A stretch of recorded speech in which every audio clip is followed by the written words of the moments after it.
are many people who have the limitations in their minds, who have lost that fire in their eyes. You aren't given any breaks in life. You make them for yourself. We are all being tested in life. And how you face that test determines the rest of your life.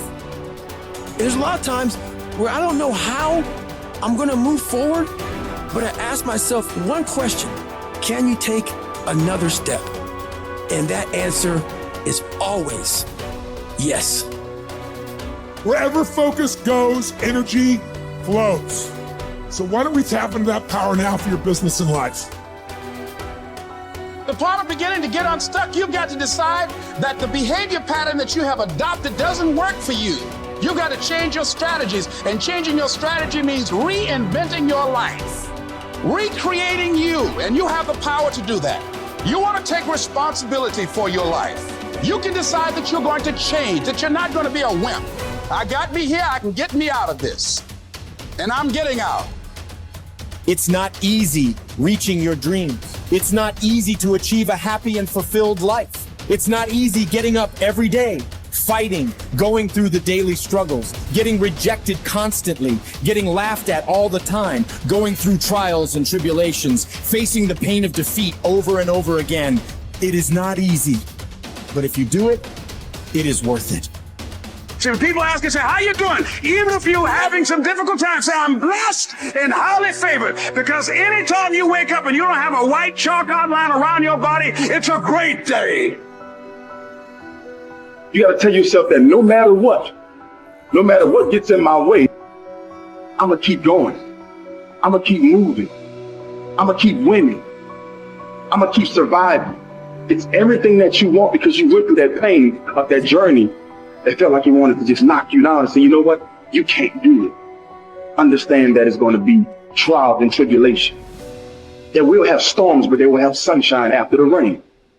But that depends on you and how bad do you truly want it. Nothing in life will hold you back if you trust in yourself and you trust in the process. And at the end of this race, guys, you're going to be more capable. Through that effort, builds the character, the person you want to be at the end. Accept that. And so I say to you, it's possible you can live your dream. If it's becoming a diamond, if it's having more, it's achieving more, it's possible you can live your dream. It's necessary that you have a plan of action, that you're resilient, that you stick to, that you have the vision and never give it up, that you become creative and relentless and keep on coming back again and again and again, and that it's you that you got to take personal responsibility to make it happen. And when life knocks you down, jump back up and say, it's not over until I win.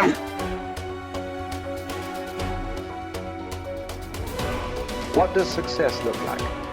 What does it take? A human being has come with such open sense of possibilities. Those who are committed to being successful with whatever they're doing, one important aspect of their life that is what gets you across so many lines in our life, so many barriers in our life. This happened in your school, maybe later in your university, later in your work. It's happening to people, maybe not everyone, but to a whole lot of people. Their commitment to success is weak. They want to succeed. They will take 3 steps, then something little interesting happens here.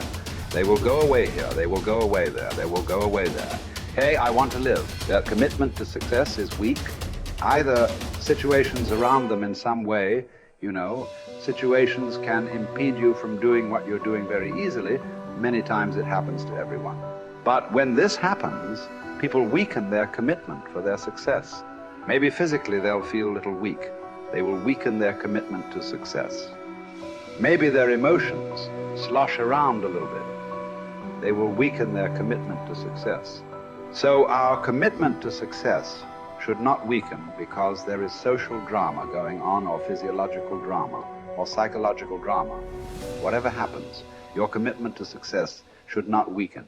That is what gets you across so many lines in our life, so many barriers in our life. So what does success look like? What does it take? Those who have been very successful, either in music, sport, art, business, spiritual process, doesn't matter what. Those people never know when they ate, when they slept, when they got afternoon rest. I have not seen such a thing in my life. So those who are committed to being successful with whatever they're doing, one important aspect of their life is they're not settling down where it's very comfortable. Because comfort will happen when they lower you to a very, very comfortable. Have you seen how comfortable they are? Once they're dead, if you throw them there also, they're comfortable. If you lower them, they're comfortable. Right now, it's about ensuring that there is profoundness of experience and there is impactfulness of activity. Because if they had given you a limitless amount of time, you could do all those things, nothing wrong. I'm not against it. But they gave you such a little time with such tremendous potential of being human. That's the problem. If creation had made you like an earthworm, I'm not saying there's anything wrong with an earthworm. It is just that it's a unipolar potential. It can only do that much. An earthworm is not thinking of climbing a tree because it knows it'll be picked up by the birds. It never has such aspirations. It just wants to recycle the earth. You know, it is beneficial to so many other lives, including us, but its objective is very clear: to eat and to reproduce and to die. Very clear objective. That purpose to fulfill, he strives. I don't think he sleeps in the afternoon. I don't think so, because many afternoons I've seen earthworms. They were all vigorously active, but a human being came with too many potentials. Because of that, it needs a certain level of striving for a human being to forget about the world, to consider yourself successful. If your idea of success is you're doing little better than your neighbor, I call that sickness. That is not success. You are happy that your neighbor is worse than you. Is this sickness or success? It is sickness. But in some way, you feel fulfilled with what you're doing. Let's consider that as success for now. It doesn't matter whether you're better than somebody or worse than somebody. That question should not even come up in your mind. But in some way, you feel you're using yourself fully, and there's a certain sense of fulfillment in your activity. Well, if you're capable of just closing your eyes and simply sitting without any activity, that's fantastic. But you cannot do that. You cannot do that right now. In the states that you are, you can't simply close your eyes and become still. Instead of being busy, you will become preoccupied. That doesn't mean you're improving, that means you're regressing in some way. The problem about this success is people always making judgments.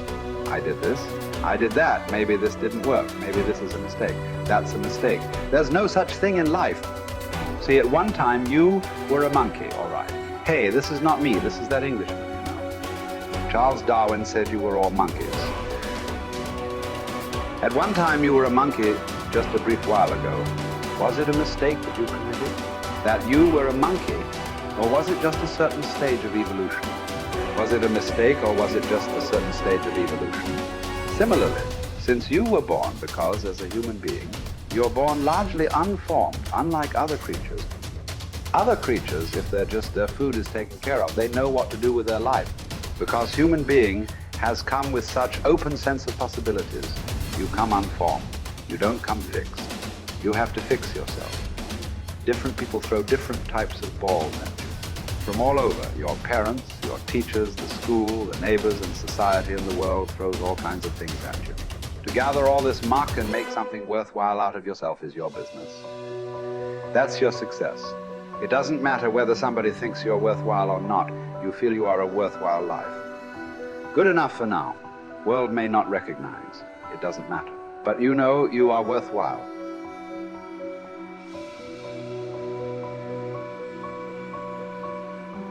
It's hard to say what the soul means metaphysically because, say beyond the confines of a single human being, we do have this sense that the soul can expand itself into something that's greater than it has been. It has this capacity for growth.